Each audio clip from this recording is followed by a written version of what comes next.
CTV Scott Hurst is standing by in our national newsroom. First, Jagmeet Singh, leader of the NDP, stepping down. Now the co-leader of the Green Party, perhaps inevitable. Scott.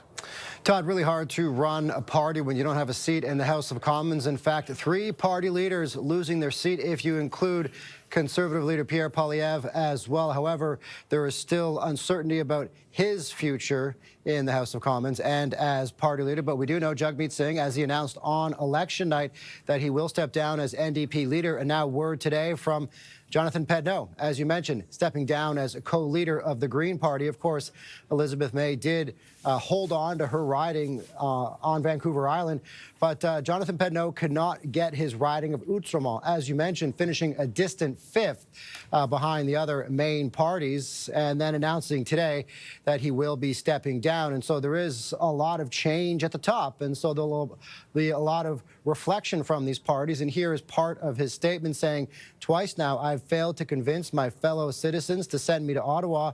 I therefore hereby submit my resignation as co-leader of the Green Party of Canada," and that is effective immediately. Of course, as you mentioned, Elizabeth May still holding on to her seat, the lone Green Party seat, heading to Ottawa. So when we have a lot of change at the top, a lot of soul searching for these parties, of course, the NDP as a whole seeing a significant loss in this election, not just the seat of Jagmeet Singh. And so they'll be looking for a new leader, and we'll have to wait and see what the future holds for the Green Party with just that sole seat heading back to Ottawa, Todd. There were a lot of close races, but we're going to show what we believe to be the final makeup of Parliament here, which gives the Liberals 169 seats, so close, just 3 seats away from a majority, which is 172. The Conservatives at 144, the Bloc at 23, the NDP way down to 7, and as you pointed out there, Elizabeth May with just 1. So this is going to mean there will have to be some negotiation, Scott.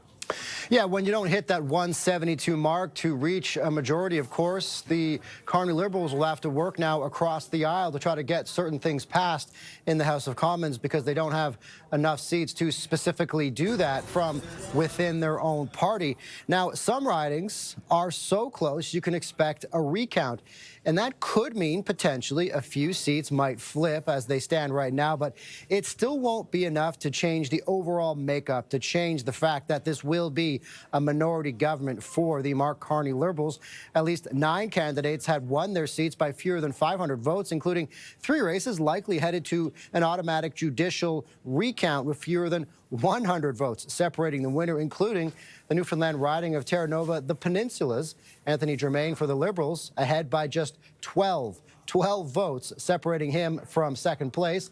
The riding of Terrebonne in Quebec, just 35 votes separating the winner. And in Nunavut, the NDP holding on to a seat, Todd, by just 77 votes. So there could be potentially changes there in the aftermath of a judicial recount. But as I said, it won't change the overall makeup as Canadian voters have said they do want to send the Liberals back to Ottawa and form government, but not hand them a specific majority at this time. Scott Hurst. Thanks, Scott.